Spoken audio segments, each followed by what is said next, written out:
Raya sounds like an amazing woman. I wish you could have met her. She loved this place, this whole world.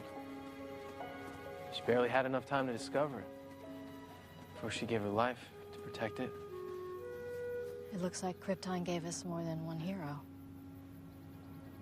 I'm so sorry, Clark. When I was with Raya, I didn't feel alone anymore. Clark. Mom, I know how much you love me and how much Dad. But I've always felt different. It's because I am. And Raya was the first person I ever met who could really understand that. And I don't think I ever really thought about what I'd lost. A family, a whole race of people who were just like me. For the first time, I'm ready to stop running from who I really am.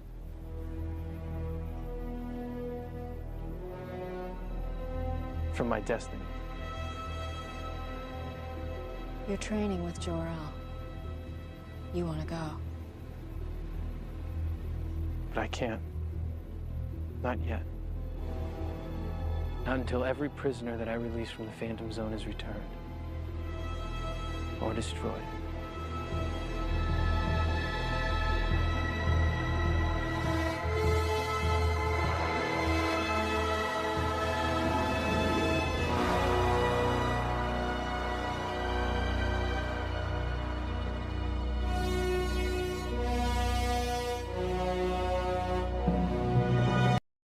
What's going on, guys? Bart here with Tully Television. I want to thank all of you for stopping by, liking, commenting, sharing, all that beautiful YouTube stuff. The march to 500 subscribers continues. Only together can we go straight to the moon, baby. We're going to be getting into Smallville Season 6 today to continue our rewatch series review type of thing that we're doing here. Kind of bringing Smallville, hopefully, to people, a newer generation of viewers that people may not have heard or came across this show, or even a reminder for older fans. Let me go check that out. But we are getting into Season 6, and I want to at least run down the cast for you real quick, the main cast, so to speak. We got Tom Welling as Clark / Superboy, Superman. Christian Carrick as Lana. Michael Rosenbaum as the best Lex Luthor, in my opinion. Erica Durant as Lois. Allison Mack as Chloe Sullivan. We don't talk about Allison Mack here unless it's in the show. John Glover as Lionel and Annette O'Toole as Ma Kent. If we remember, Pa Kent passed away last year. Or last season, I should say. Now, where we last left off with Clark was he was getting transported to the Phantom Zone. Zod is controlling Lex, and Metropolis is in mayhem, okay? Now, when we pick up with Clark in the Phantom Zone, we realize that he has an ally there by the name of Raya. And she was the assistant of Jor-El at one point on Krypton. And one of her tasks bestowed upon her was to perhaps watch over Clark if she ever came across him. And that's exactly what she did in the Phantom Zone, because these people that are in there, these Kryptonians, are the worst of the worst, okay? And Clark is conflicted about always going balls to the walls, right? With his fighting, these people would not care. He might find himself in way bigger trouble than out here, so to speak, right? He's in a Kryptonian prison. But with the help of Raya, he escapes. He also fights off Zod, who's possessing Lex. There was this nice little scene where they're kind of flying in the air with each other, trying to overpower each other. The The special effects in this show always are pretty decent, man. They try to really try to make you believe, right? They're trying to suspend your disbelief with the rules engaged in this universe, and I think they do a good job for the most part. You can't get it right all the time, but I think that the special effects in this show has progressively gotten better. The acting has progressively gotten better. Some of the writing has gotten better too because it's not so much the freak of the week stories like the first few seasons. These are episodes that are more interconnected with each other down the road to form a more coherent story, a season-wide story. And so we can't forget that Lex, while being possessed by Sod, broke into the Pentagon to steal paperwork and stuff like that to build his own technology and stuff. So that's what happens in episode 1. Sorry, my eyes are a little funky. I'm going to get into some other episodes that I thought were pretty notable. And it doesn't mean that these other episodes aren't notable. These are just more notable for me. We discussed episode 1. We also get the appearance of Green Arrow, aka Oliver Queen, in this, being played by Justin Hartley. For about a half a season throughout this season, and some references after his last physical appearance. Justin Hartley now is in a show called The Tracker, I think. So that's how long his career has been going. He's also been in other things, to my understanding, obviously. But episode 4 was interesting episode for me because they officially named him the Green Arrow Bandit. This was when he was stealing things from rich people to put them back to their rightful place or owners. And so this particular episode, or around this episode, is when Lois was really trying to figure out who the Green Arrow was while she was dating Oliver Queen. So I love that trope. You're dating the guy who's actually the guy you're looking for. And there's actually, I forget what episode it is now, but to prove that he wasn't the Green Arrow, Clark ended up dressing up as the Green Arrow. And while Oliver Queen was standing in front of Lois, and Lois ended up giving the Green Arrow a kiss, not knowing that it was Clark. So, of course, we get Lois and Clark's first kiss there. Episode 6, entitled Fallout, was a Raya based story. What I did forget to mention is that when Clark escaped the Phantom Zone, there were some people that escaped with him.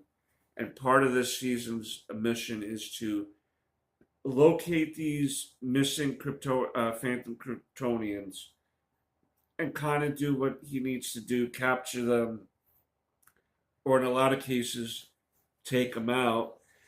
And Raya was one of them, and she came and they built a bond throughout this episode because she's the only one that kind of really knew what Clark was going through. Tried training him in some of his powers and abilities and stuff like that. And she wound up passing along in the end of the episode due to, being the badass hero that she is. And it affected Clark because, yes, he loves Lana and everything, but when you have someone that is of you, that knows what it is you're going through, it's a different type of relationship. It's not better or worse, just different. Episode 11, entitled Justice. The accumulation of Green Arrow's story comes to a head here. We find out that he's been teaming up with some heroes of the past, like Cyborg, like Aquaman, like Bart Allen, aka The Flash. And they created a Justice League. And when they come to Metropolis, they're going to try to take out one of Lex's facilities because another big story throughout this season is what is on floor 33.1, which is basically Lex Luthor building an army of superhumans so he can protect the Earth from invasions like what happened with Azad and all that. That's his um, thought process, right? So he's doing experiments on people. He don't care. However, he's got to get to where he's getting to. He's going to make sure he's getting. There's no more Mr. Nice Guy when it comes to Lex. Like, he's lying to people's faces, knowing he's lying, and is good at it. So we see, like I said, Bart, winds up getting captured by Lex Luthor. Um, and he puts him in a trap where if he stops, he's going to wind up dying. So he has to keep running in this like cylinder prison, and it's up to the Justice League, Aquaman, Green Arrow, Cyborg, and Clark to come and save Bart Allen, the Flash, and they wind up saving him. Clark is asked to join them at the end of the episode, but because of his mission to pick up the remaining Phantoms from the zone, he denies them joining them, but he does say, if you ever need my help, of course, let me know. He wasn't too sure about this project that they were doing, but he certainly is letting it rock for the time being. Another interesting episode is Labyrinth, where Clark wakes up. He's being led to believe he's in a mental hospital, that everything he thinks about being a Kryptonian and having powers is all but just a mental disease he has, delusions. And I really liked this take on Clark, because to kind of see him think that he's losing his mind is definitely an interesting premise, to say the least. And we wound up this season meeting Martian Manhunter, and he winds up helping Clark escape this mental prison, so to speak. The next episode I'd like to talk about real quick is Crimson, where we see what the possibilities of Lois and Clark are together. Lois accidentally puts on lipstick that has red kryptonite in it. She winds up kissing Clark, and they go on this little, Clark goes off the rails, man. He tells people that Alana is pregnant. He's yelling at his mother about betraying him to the Luthors. Him and Lois are just going nuts off of this special special case, so to speak. These the Flocka, the Flocka known as Red Kryptonite. Of course, Clark and Lois break free of it and are a little embarrassed, but things have already been said and done that need to be apologized for. We find out in episode 15 entitled Freak that Chloe is a meteor freak, but we won't know what her powers are until the end of the season. So I think that's why that episode was a particularly important episode. Episode 16 entitled Promise is Lana and Lex's wedding. Lana at this point has not wanted to be with Lex anymore and was going to leave him and go with Clark. But being Lionel threatened her with Clark's life, because Lana at this point is starting to understand that Clark has powers. She may not know exactly what it is that's going on, that he's an alien and stuff, but she knows that he's some sort of superpowered individual and that he has a weakness, because Lionel threatened Clark with his weakness. And the reason why he said he did that at the end of the season was it was to help prevent him. It was almost as it was a way to prevent him from getting into Lex's sights, for Lex to find out what that weakness was and then to kill Clark. He just felt like if Lana stayed with Lex, then Clark would be off the radar.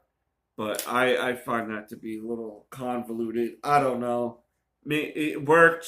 She married Lex, but things changed by the end of the season. Obviously, we also know that Lana is pregnant.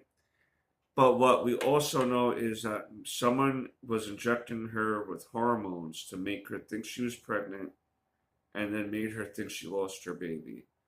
So Lex said he didn't do that, and Lionel, I don't know, was doing that or not. I forget now if he was.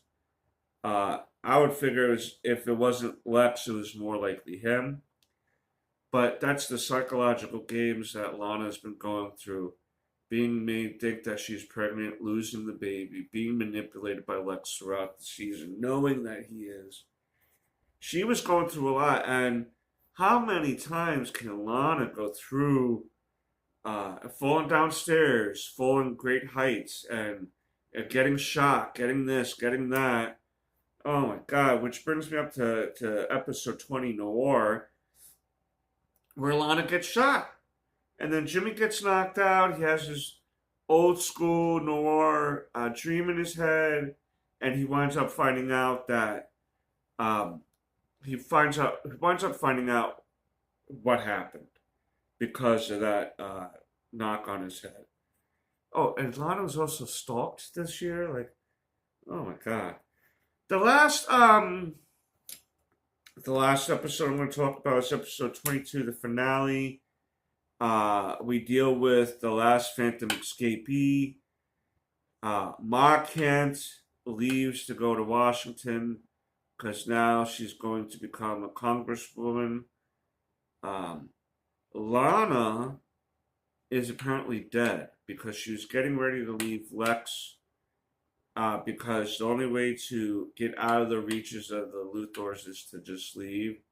But when she got into her car, it blew up, and Lionel seen her get in her car and the car blowing up. So Lana's dead.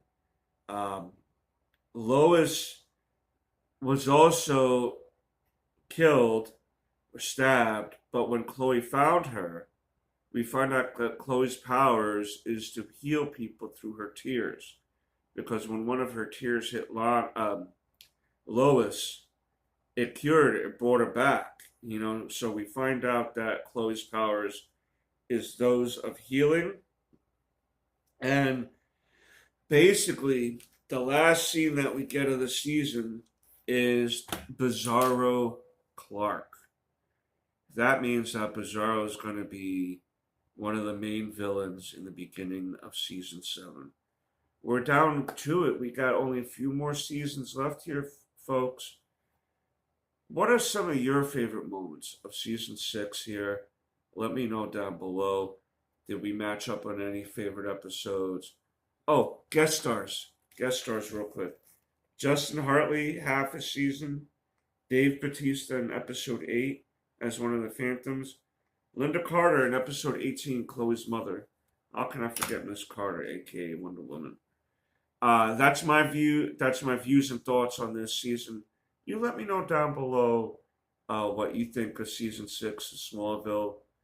And until next time, peace, Snookums.